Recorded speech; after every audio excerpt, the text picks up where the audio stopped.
kept walking. Tried not to show how much it hurt.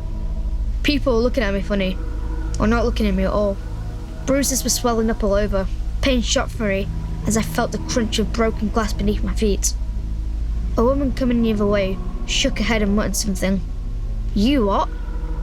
She looked at me like I was scum. I stared at her as I carried on, and I wasn't looking where I was going and tripped. It absolutely killed. I didn't want anyone to see I was crying. I shouted angrily after the woman, but she wouldn't hear me. I knew I had to keep moving. I still had a 10-minute walk until I would get home.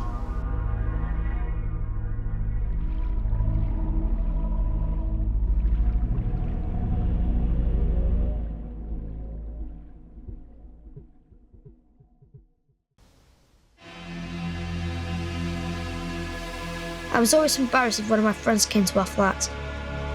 The windows were boarded up and we didn't have proper furniture. It was a mess and most days Mum was drunk. One of my mates made a big deal about us not having carpets or wallpaper. After that, I didn't ask anyone else around. I just hung about the streets and parks. When I started secondary school, I made new mates. And there was nothing to do, so we made our own fun. We were banned from most of the shops. I got caught nicking once, and the shopkeeper held me prisoner until the old bill got there. They took me home, and Mum went mad that I brought coppers around. I don't understand why she was bothered. I never had any money, but some of my older mates did. They started buying us drinks, cans of Coke, and sometimes beer. They shared out fags, and I thought they were real generous. I asked Alex where he was getting his money from, and he said it was from his fam. Alex was in care and hadn't seen his mum for years, so I don't understand what he meant. He said that he'd introduce me one day. And where are we going to set up? One time me and Alex were having a fag, when he got a call on his crappy little Nokia phone that I'd never seen before. Alex said that he had to go see Dave, and that I could come with him. The address he'd been given was a dirty looking house. Alex told me to wait near the door, as he'd only be a minute. I saw Dave slyly pass Alex a wrapped up bag that Alex quickly shoved into his bag. Dave looked at me and nodded. Then we left. For my 13th birthday, I really hoped that Mum got me some new trainers, as mine were wrecked. But instead she gave me some DVDs she got down at the pub. I said thanks, but didn't tell her that we didn't have a DVD player, or that I sold them. On the night, Alex gave me some beer and a joint, and we got smashed. It was a right laugh. Dave turned up and said he heard it was my birthday, and that I needed some new trainers. I couldn't believe it when he gave me 80 quid and told me to go treat myself. I didn't know what to say, but he just smiled and said, "This is what families do for each other." And I told him I owed him one, and he told me not to worry about it. I hung out with the group more and more. They helped me to see that we needed to stick together, because everyone else was against us. One night, Dave asked me to help him by holding onto a bag for a few days for him.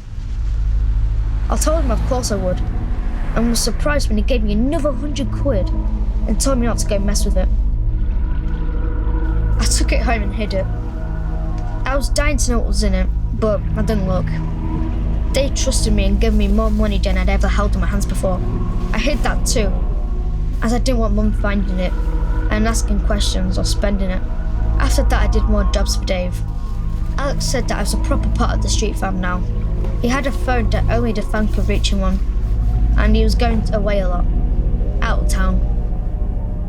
We had more money and new experiences than we'd ever had. It was amazing. I knew what was paying for all of this. We were moving and selling drugs, but we were doing it as a family. And it felt good that they believed me to do it right. For the first time in my life, I felt like I had a good future. Like I was in control. I was moving small amounts. The drugs were already wrapped, and I had to hide them in something like a drawstring bag or a paracetamol box. I was out one day when Dave pulled up in his car. He'd asked me if I'd seen Alex. No. I hadn't. He told me that when I did, I had to tell him that it was all over. See Alex, you tell him he's out. Alright. Alright, mate. And he told me I should meet him on Friday at 9 at the usual place. He said it was time I stepped up. It was Friday afternoon and I did see Alex, but it was being off with me. I told him what Dave said. He showed me that he had a tag on his ankle, and he said Dave would want me more now, as I was still clean. He looked at me strange. Funny thing is, getting his tag has given me my freedom. That was the last time I ever saw of him. I met Dave. He said I was going for a ride with Jay. I went to go and get in Jay's car, but he stopped me and popped the boot open and told me to get in. No. Get in. At first, I thought he was joking, but he looked dead serious. We travelled for over an hour. It was horrible, and a couple of times I started to freak out. When we finally got there, Jay led me into a house. Everyone inside was out of it. There was this big guy on a sofa with a young girl, and Jay told this nervous-looking guy to get the stuff. He fetched a bag of heroin and then slumped into a chair. There's a phone. Don't miss the calls. I'll be back in a few days for the money. He told me to take the calls and sell drugs until he came back. I stood there and didn't know what to do. I sat down for a fag with my hands trembling. I was there for 3 days. I took calls on the phone and all sorts of people came to the door. I let them in and sold them drugs. Sometimes they stayed there for a few hours. Sometimes they were straight off. The nervous guy stayed. He was always high.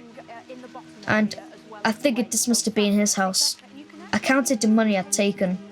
There was more than a couple of grand, and I kept it close to me. I was starving and bored, so I was relieved when Jay came back.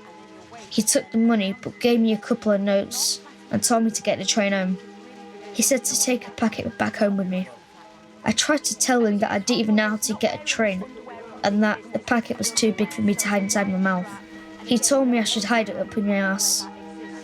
It really hurt. When I finally got home, I was knackered. Then Mum gave me the, "Where the hell have you been?" She said she'd nearly had to report me missing and get the coppers round again. I just needed some rest. Alfie, I'm talking to you! And tried to get my head straight. Next day I saw Dave. He told me to get in the car. You alright? He gave me 200 quid and smiled. He said, "How else would you earn money like that, Alfie? You're with us now." He said he'd take me to get a haircut. He told me that I was doing well and that he was proud of me. No one had ever said that to me before. It felt good. I was trusted to do more jobs and things were good for a while. But then something happened. I was moving a large packet of drugs for Dave when his 2 guys in masks jumped me Why don't you got more, man? and made me give everything I had. They made me pull my pants down and check that I didn't have any more inside me. I gave them everything I had. They beat me up anyway. Dave heard what happened and came to my house. I thought he'd be worried for me, but he was angry. And I'd never seen him like that before. He told me that either I was lying to him or that my mistake meant that I owed him 3 grand and I had to pay back. Mum came in and told him to leave. But he grabbed her and told her that he could kill both of us and not even regret it. Your son owes me £3,000 and I hadn't seen Mum scared like that for a long time. every penny. She didn't speak to me much after that and seemed to be drinking more than ever. After that, I worked for Dave more and more, going to all these different places. He kept reminding me that he'd welcomed me into the family and that I'd let him down. I kept working to prove myself and pay him back. I felt squeezed up, like they're after me and won't leave me alone. I wanted a life, a job, a family, all the normal things. But I was in their pocket. I was trapped. I had lost control of my life and had become a slave. If I slipped up or didn't do as I was told, they'd hurt me and my mum. The fans stopped giving me money now. Because of the debt I still had to pay. I was carrying some cash one time, and I took just enough for a burger and chips. I mean, I was starving, but someone must have seen me. In the morning, I did what I was told and went to meet Dave. He went mental. How could I steal from the family after all they'd done for me? He had two guys with him, a bit older than me, who smashed my head in. I was on the floor, and they kept kicking me. It was just like the time I was robbed. They took my trainers off me. Dave said I didn't deserve them. You're part of the family, you don't do that, do you hear me? He told me to leave. That's how I ended up here.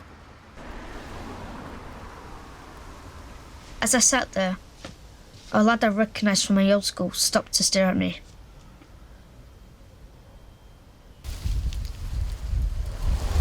Looking at.